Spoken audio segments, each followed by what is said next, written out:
Internet पर इन दिनों खाने के तेल को लेकर एक जबरदस्त बहस छिड़ी हुई है। एक तरफ है हमारा पारंपरिक घी और दूसरी तरफ हैं ये मॉडर्न सीड ऑयल्स। तो क्या इनमें से कोई एक हीरो है और दूसरा विलेन? चलिए इस पूरी बहस के पीछे का साइंस समझते हैं।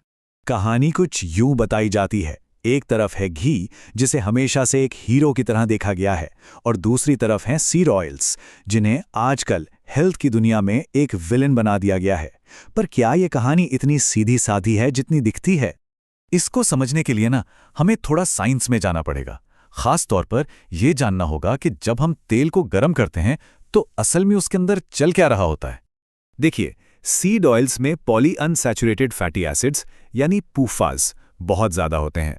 अब इनकी केमिकल बनावट में कई डबल बॉन्ड्स होते हैं, और यही बॉन्ड्स इन्हें लिक्विड तो रखते हैं, लेकिन साथ ही ये इन्हें केमिकल तौर पर बहुत कमजोर और अनस्टेबल भी बना देते हैं। अच्छा, अब जरा इस टेबल पर नजर डालिए, बात और साफ हो जाएगी। घी में करीब 65% स्टेबल सैचुरेटेड फैट होता है, और वहीं दूसरी तरफ सोयाबीन या सूरजमुखी का तेल, वो तो अनस्टेबल पॉली अनसैचुरेटेड फैट से भरे पड़े हैं। और जब हम खाना बनाते हैं तो बस यही फर्क सबसे बड़ा गेम चेंजर बन जाता है। तो ये फर्क कितना बड़ा है? इतना कि एक स्टडी में पाया गया कि वेजिटेबल ऑयल्स को गर्म करने पर एल्डिहाइड्स नाम के जहरीले कंपाउंड्स निकलते हैं, और उनकी मात्रा सेफ लिमिट से 20 गुना ज्यादा तक हो सकती है। जी हां, आपने सही सुना, 20 गुना। और ये एल्डिहाइड्स कोई मामूली चीज नहीं है। ये हमारे लिए एक बड़ी प्रॉब्लम बन सकते हैं, क्योंकि जैसा यहां दिख रहा है, ये सीधे हमारे डीएनए और सेल्स पर हमला करके उन्हें डैमेज कर सकते हैं। और ये सब होता क्यों है? बस उन अनस्टेबल पीयूफैट्स को तेज आंच पर गर्म करने की वजह से। तो हां, ये सुनने में थोड़ा डरावना लग सकता है, लेकिन इसका मतलब ये बिल्कुल नहीं है कि हम अपने सारे तेल उठाकर फेंक दें। नहीं, इसका मतलब बस ये है कि हमें हर काम के लिए सही औजार यानी कि सही तेल चुनना सीखना होगा। अब इस टेबल में जो असली बात है उस पर ध्यान दीजिए। लोग अक्सर सिर्फ स्मोक पॉइंट की बात करते हैं। हाँ, घी का स्मोक पॉइंट बहुत हाई है, 485 डिग्री फ़ारेनहाइट। लेकिन असली कहानी छिपी है ऑक्सीडेटिव स्टेबिलिटी वाले कॉलम में। घी की स्टेबिलिटी बहुत ज्यादा है, जबकि नॉर्मल सीड ऑयल्स की कम।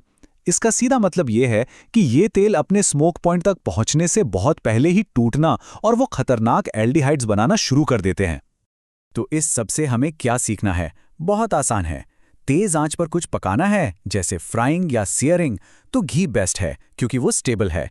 लेकिन सलाद ड्रेसिंग या हल्की आंच पर बेकिंग जैसी चीज़ों के लिए वही अनसैचुरेटेड सीड ऑयल्स बिल्कुल सही हैं, क्योंकि हम उन्हें उस टेम्परेचर तक गर्म ही नहीं कर रहे हैं जहां वो खराब होने लगें।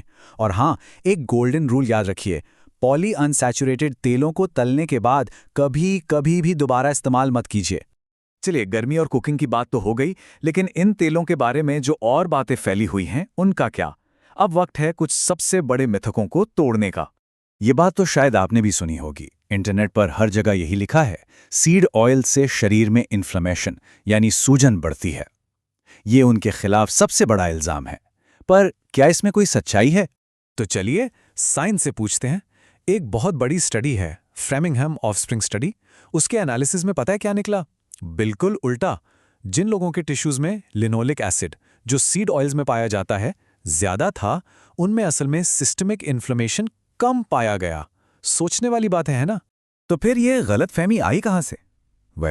थ्योरी ये है कि हमारी बॉडी लिनोलिक एसिड को एराकिडोनिक एसिड में बदल सकती है, जो इन्फ्लेमेशन बढ़ा सकता है। लेकिन इस चार्ट को देखिए, असलियत यह है कि हमारी बॉडी ये काम करने में बेहद नाकारा है। जो लिनोलिक एसिड हम खाते हैं, उसका 99.8% तो दूसरे जरूरी कामों में लग जाता है। सिर्फ 0.2% उस रास्ते पर जाता है जो आगे जाकर इन्फ्लेमेशन कर सकता है। मतलब ना के बराबर। और यही बात हमें याद दिलाती है कि दोनों ही तरह के फैट्स की अपनी अपनी जगह है, अपने अपने फायदे हैं। जैसे घी, ये ब्यूटरेट का एक बेहतरीन सोर्स है जो हमारे गट सेल्स के लिए फ्यूल का काम करता है। और दूसरी तरफ सीड ऑयल से मिलने वाला लिनोलिक एसिड, वो एक एसेंशियल न्यूट्रिएंट है। एसेंशियल मतलब हमारी बॉडी इसे खुद बना ही नहीं सकती, इसे खाने से ही लेना पड़ता है। तो अगर तेल खुद में विलन नहीं है, तो फिर असली गुनहगार कौन है?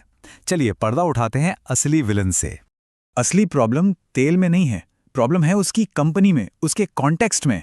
साइंटिस्ट इसके लिए एक टर्म इस्तेमाल करते हैं, the ultra processed food confounder. जरा सोचिए, हम में से ज्यादातर लोग सीड ऑयल्स कहाँ खाते हैं? घर पर रखी तेल की बोतल से ज्यादा हम उन्हें पैकेट वाले स्नैक्स, फास्ट फूड और मार्केट में मिलने वाले बेकरी आइटम से खाते हैं। और इन चीजों में सिर्फ तेल नहीं होता, इनमें भरा होता है चीनी, रिफाइंड नमक और न जाने कितने एडिटिव्स। तो जब तेल इतने अनहेल्थी पैकेज में आ रहा है, तो सिर्फ तेल को दोष कैसे दे सकते हैं? और देखिए, जब रिसर्चर्स इस कॉन्टेक्स्ट का ध्यान रखते हैं तो पूरी पिक्चर ही पलट जाती है। हार्वर्ड की एक बहुत बड़ी स्टडी हुई जो 33 साल तक चली। उसमें पाया गया कि जो लोग सबसे ज्यादा बटर खाते थे उनमें मौत का रिस्क 15% ज्यादा था, और जो सबसे ज्यादा वेजिटेबल ऑयल खा रहे थे उनमें रिस्क 16% कम था। तो आखिर में सारी बात का सार क्या है? यही कि विलेन तेल नहीं है, असली विलेन दो हैं। पहला, वो अनहेल्दी कॉन्टेक्स्ट जिसमें हम अक्सर तेल खाते हैं, यानी जंक फूड। और दूसरा, वो तेज आंच जो गलत तेल को जहरीला बना देती है। तो ये हमें एक आखिरी सवाल पर लाकर खड़ा कर देता है। प्रॉब्लम असलियत में तेल है या वो फूड इंडस्ट्री जो इसे हर अल्ट्रा प्रोसेस्ड चीज में डाल रही है? शायद असली बहस इस बारे में होनी ही नहीं चाहिए कि कौन सा फैट अच्छा है या बुरा। असली फोकस होना चाहिए ऐसी चीजें खाने पर जो अपने नेचुरल फॉर्म में हो और किचन में हर काम के लिए सही तेल का इस्तेमाल करने पर।